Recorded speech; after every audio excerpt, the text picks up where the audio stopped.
Hey everybody, welcome to week 8 of 251 and the third week of our little section on philosophical hermeneutics. This week we work on the topic of poetic participation. So last week the real emphasis was on the reading from Ricoeur, and if I could just stress again the importance of those 2 pages on pages 100 and 101, that if you really attend to those carefully and really work through the logic that is unfolding there you can see that verification, a notion that really belongs to the sciences, is different from an awareness of reality as belonging to. You really do get 2 different pictures of the nature of the real. And when Ricoeur introduces that idea of belonging to, he then spins that out with reference to the very notion of poetry, to the notion of mimesis, to the notion of manifestation. Some really rich language there that he gives you. And then the reading, Williams, is very much in sync with that. And it reminds us of what poetry does in blurring conventional boundaries of perception. We tend to impose a kind of rational grid. We already think that we know the nature of the real, and we impose that on the new data that is given to us. And that's a problem, and poetry is drawing attention to that problem. So this week, we are focusing not just on theorists and people who write about poetry, but we're looking at poetry itself. Remember, going all the way back to the first week, even if you don't consider yourself a theory monger, you can be good at the material in this course because literature itself raises the sorts of questions that we're asking in this course. So we learn from poetry, not just from theory. And what we're going to do this week is we're going to look at 5 different examples of a poetic concern for the unity of truth, together with the uniqueness of the sensory data of reality.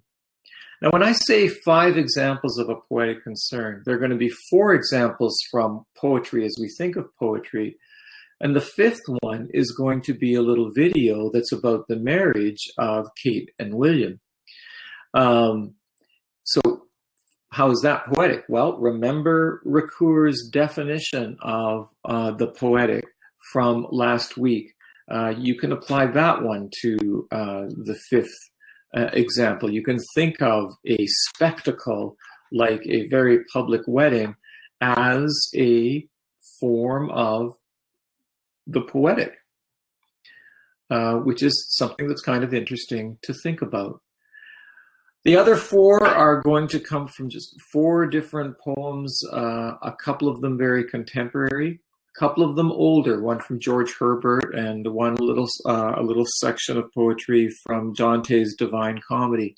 And in all of these, we can see the poet wanting to recognize, to acknowledge, to apprehend, though not to grasp, not to crush, but to apprehend a wholeness, a vision, truth.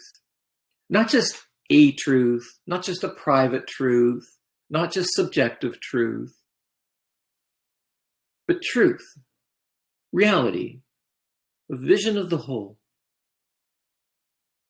And the challenge is, which all 4 of these poems recognize and foreground as part of the very nature of what it is to apprehend truth in poetic form, is that it happens together with particulars, with specificities, with, think about Lisa Lowe, multiplicities, contingencies, hybridity, all the details of life.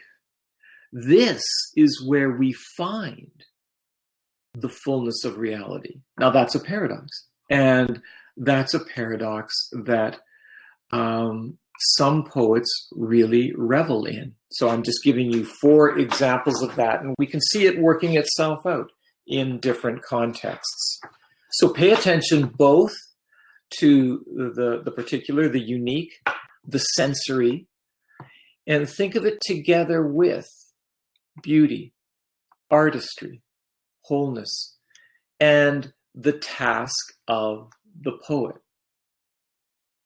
So what we get, and what I've just taken a closing phrase from the reading from my text actually here, that rationality and mystery occur at the same time and belong together.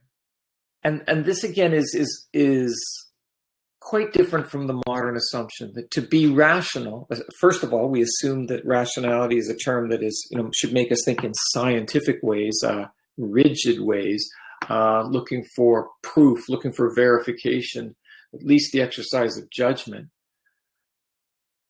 No, that's a second order operation. It's not irrelevant. Obviously, there's a place for sound scientific thinking, but that cannot be a sum total definition of rationality. That rationality is in fact bound up with mystery, and that the poet is not irrational, but the poet is part of an enlarged understanding of what it is to engage this world in what can still be called rational ways. So that's where we are laying the emphasis this week. Now, is there anything else that I want to say?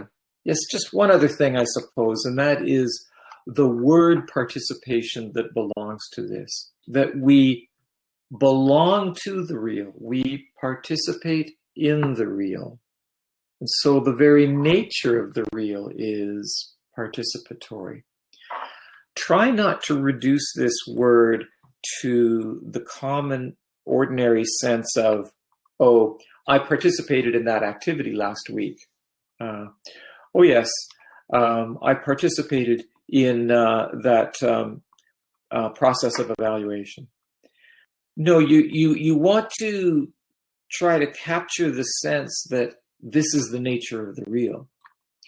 You're always already participating in something that is larger than you are. So it's not something that we just turn on and turn off, that we manipulate. That takes us back to the idea of control, to objectification.